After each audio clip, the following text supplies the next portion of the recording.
business corridor feel that Northside has been overlooked by this administration. You know, Brookland Park at this moment is burgeoning, you know, is growing, but the growth is slow. And we feel that there are a lot of impediments to the real growth on Brookland Park and in this corridor and in this district itself, and that they need to be addressed. So we wanted in this election year to have the candidates come speak to us for a change. You know what I mean? Because like I said, we again felt like under this past administration, the last 8 years, this side of town has been ignored. So we decided to reach out, you know, to our 3rd and 6th district. And the reason we did it is because the Brookland Park Historic District is encompassed by the 3rd and the 6th district. So we decided to invite all of those candidates that are up. And in the process, we also decided to send a reach out to whatever mayoral candidates are out there that would want to come speak to us. And we got a great response, I must say. And again, the real reason that we did it, we just said, come and speak to us. You know, we have a lot of issues that we would like addressed, and we want to know who is going to be the next person to address these. And what I want people to understand is that our votes are currency. I mean, they're money right now.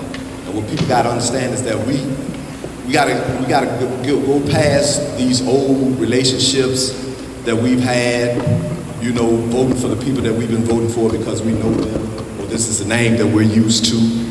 You know what I mean? What I'm saying is let's put loyalties aside and look at the candidates and see what they really have to offer us. So that's the reason why we actually did this. I have to say that we are fortunate that we live in Richmond and in a city where they allow you to run for any office if you want. And obviously, with the 900 and counting candidates that we got, you know, this is a city that I guess maybe a few of us are the only ones who aren't running. You know what I mean? So I mean, that could be good, but it could be a bad thing too. It could also mean that we are just this dissatisfied, that everybody wants to add a solution to it. So that could be the issue too. So, you know, that's the reason we put this together. Now, last couple of days has been a little controversy from an article that came out in a paper that I won't name, saying that we invited certain people. So this is how the process went. Initially, we started this at the end of April. I reached out to Governor Wilder's assistant on the form that they did, and she gave me all of the information, everybody's contact information. And at the time, there were notes on several people that had no contact information at that time. So doing my due diligence, I'm not a crime scene investigator, I'm not FBI, so I'm just using the capabilities that I have. You know what I mean? And I chased everybody's that I could find, you know. You would think that if you're running for an office that you would have a mechanism in place that says I'm running for office, you know. So a lot of these people, and I went to City Hall every week, you know, looking for the laws, looking for information, trying to find out who is filed and you know, trying to reach them. You know, so a lot of these people have no websites, no emails, no phone numbers. And I'm sure a lot of these folks can tell you, I searched them down. I mean, I dug them up to find them. So I tried to find everybody that's not on here. Now, we also had a deadline of May 20th. So once we decided that day because logistically we had to work everything out to get this program up and running right. And I mean, we've been tweaking it all the way until last night. You know what I mean? So we had a cutoff date of May 20th. So once everybody popped up after May 20th, we just couldn't accommodate it, you know, and pull us off the way we wanted to pull it off. So that's why a lot of people didn't get invites, as they say. You know, it wasn't done purposely. We made every effort we could to try to reach them. So again, like I said, we live in a city where, you know, everybody's a politician now. Or everybody's political. I mean, I'm political. I've been told, although I'm not a politician, you know what I mean? But we think that we still have a lot to say and a lot to be done here. Only thing I would say in passing or in leaving is that of all the candidates that we have, there's only going to be one winner. There's only going to be one winner. My thing is, when this is over, Don't go back into the corners that you came from and come back in 4 years again, wanting to be heard. You know what I mean? If you're that concerned about your city, I say let's all stay involved, because it takes all of us to change the city into the city that we want it to be. And it takes all of our input. So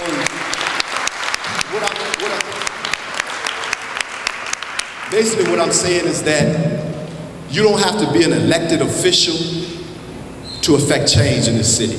So we all need to do our part. And with that, I'll pass it on to our moderator, Ms. Desar Spencer.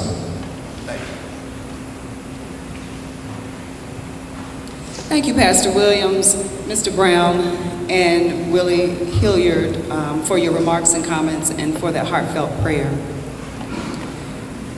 So let's review some ground rules before we get started. And I will say from the outset, we have a tight time frame.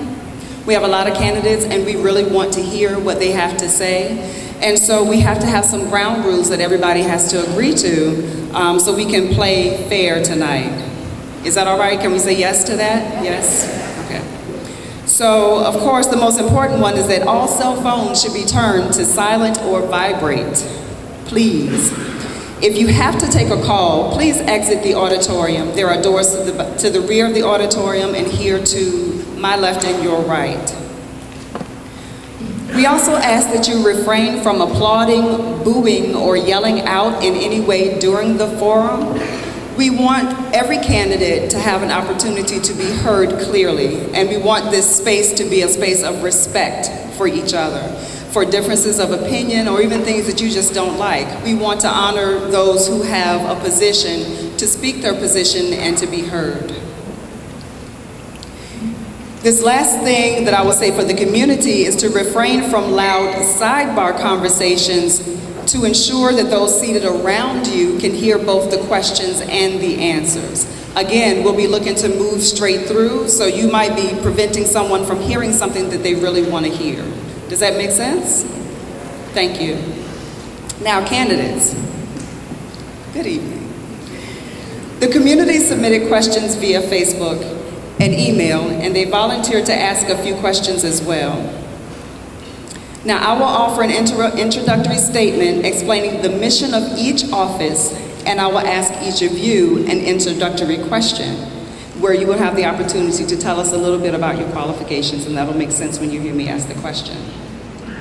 And when appropriate, a community volunteer will also present a question to be answered by one or more candidate. You will have 1 minute to respond. Yeah. In the interest of time, you heard Willie make reference to how we were working up to the night before. Yeah, even half an hour before this, we were still working things out. If there's a follow-up question, then we allow 30 seconds for the follow-up. We have a timekeeper here at the bottom who will let you know. We have a gentleman here who will pass the mic when it's time, and he will take it when it's time. You can always choose to pass if you choose not to answer a question, but I ask the community to understand that that doesn't necessarily mean that a candidate doesn't have an answer. So if you want to hear the candidate expound on their position, or if you want to hear their position to a question that they didn't get asked, I encourage you to speak to the candidates afterward, okay? Please refrain from interrupting each other. Everyone will have an opportunity to answer a question, okay? And in order to be as expedient as possible, we decided to start with school board first, and then city council. And then we will ask you to exit stage left and take a seat in the row behind the mayoral candidates. Then we will ask the mayoral candidates who are listed on the program to come and have a seat, and we will start with that portion as well. We clear? Good? Okay. And so you may have to pass the mic among each other, you know, for flow, okay?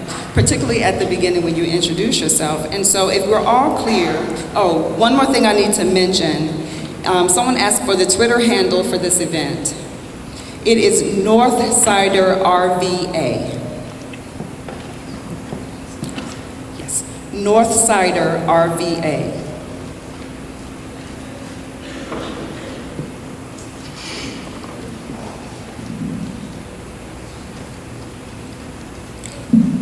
So let's get started.